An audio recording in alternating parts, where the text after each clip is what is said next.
What is up, everyone? Rare here, and welcome to Dirty Bomb. So today I want to answer a question that I've been getting quite a lot recently, and that question is basically, why am I still playing this game? Or rather, the way it was usually asked is, why are you still playing this game, dude?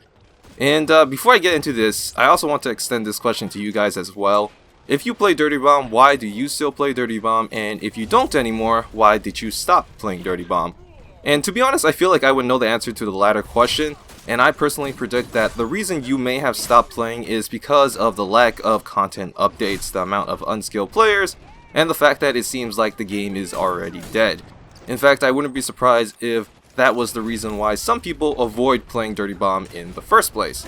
However, to be honest, those factors never really stopped me from playing Dirty Bomb. You know, there were issues that definitely pissed me off. In fact, I wouldn't be surprised if the developers are sick of my shit after all of the rant videos that I've posted about their decisions. But in the end, I have always found myself coming back and jumping into the game in order to play a couple of rounds. If I had to give an analogy, playing Dirty Bomb is like having sex with a really hot but at the same time really abusive girlfriend. You know, she's so hot that you can't separate from her, but at the same time she is abusive, so you can't bring yourself to 100% love her. But the thing is, when she's in a good mood and you're able to get some action, it is some really good action, so that you basically forget the fact that she was abusive in the first place. And that's basically how I feel whenever I play Dirty Bomb. Of course, human interaction doesn't really work out like that, since if I had a girlfriend like that, I would definitely leave the relationship immediately. And also question why I was insane enough to get into that relationship in the first place. But yeah, that's besides the point. What I'm trying to say is that for those of you who don't get my analogy, basically when it comes to Dirty Bomb, if a game goes well, it goes really well, alright? Something that I personally chalk up to the fact that Dirty Bomb has an amazing core based around gunplay. In fact, out of the many games that I played last year, it is one of the few games that actually seems to understand good gunplay in general.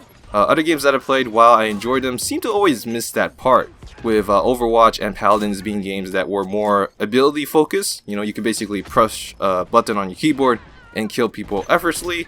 Then there's Battlefield, which has its focus on massive environmental destruction, Call of Duty with its twitch reflex gameplay, and kill streaks, Rainbow Six Siege with its teamwork and sound whoring, and Titanfall 2 with its movement and giant robots.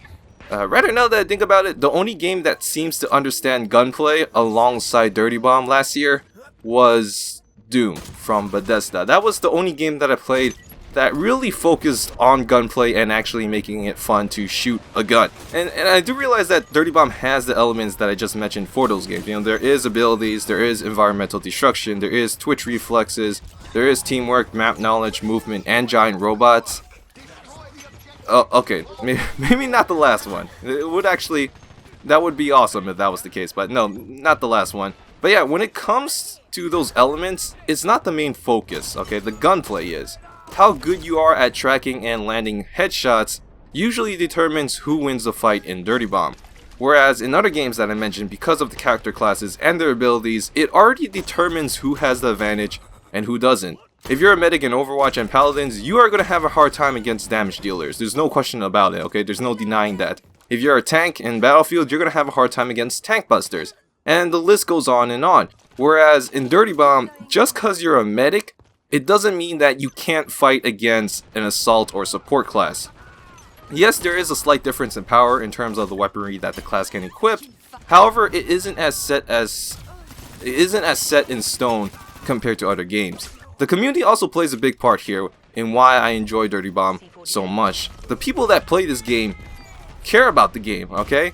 Sometimes more so than the developers themselves. We do immediately give the developers a lot of shit, And as I said before, they're probably sick of all the shit that I made, ranting about the decisions that they made.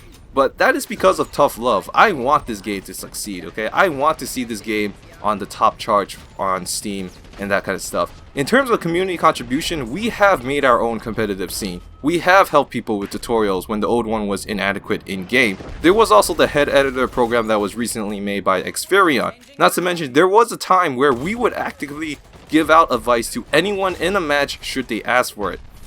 Hell, I remember even starting a conversation about sexual preference in Dirty Bomb, and the entire server got involved in that. They basically started talking about it, and I forgot for a second that we were playing a match, and we were trying to win. In fact, it returned to the point where it actually got a bit ridiculous, but it was really fun. It was really fun just starting a conversation like that and seeing people get involved. And not to mention, when I was making content for Dirty Bomb, the amount of people that would just jump out and want to help me when I wanted to record the footage that I needed was a lot. Okay, everybody just wanted to help. There wasn't any compensation or anything like that. Oh, you have to credit me. No, it's just, hey, I want to make this video for Dirty Bomb, and people would raise their hands. Even nowadays, while the community seems to have gotten a lot saltier, people are getting way more salty than it was in the past, people still seem open to just having a good time. So yeah, that's why I still play Dirty Bomb nowadays. The game has a solid foundation and a lot of potential. Not to mention, the community is very close knit. A lot of the people that I know nowadays on YouTube are people that I first met through playing Dirty Bomb. Candyru, Akulik, Nuclear Sharkhead, Kelvin711, Cliff, Sorvaka, Experion, NATO, Tomographic, Sniff, etc, etc, etc. The list just goes on. And even nowadays, I still talk with some of those guys, and I still play different games with those guys and party up. Anywho, I hope you guys enjoyed the video. I basically just wanted to, answer that question because I did been getting it a lot recently. And hopefully for the people who watch this video, you aren't going to get depressed about the fact that the community wasn't as strong as it was in the past. And in fact, if you're looking at Dirty Bomb and you're thinking about getting into the game, I still highly recommend this game. It's definitely a good game, especially compared to the other stuff, the other options that you may have. But yeah, feel free to leave your own thoughts in the comment section below. I'll see you guys next time. Peace out, and as always, remember to be considerate and exit through the back door. Bye!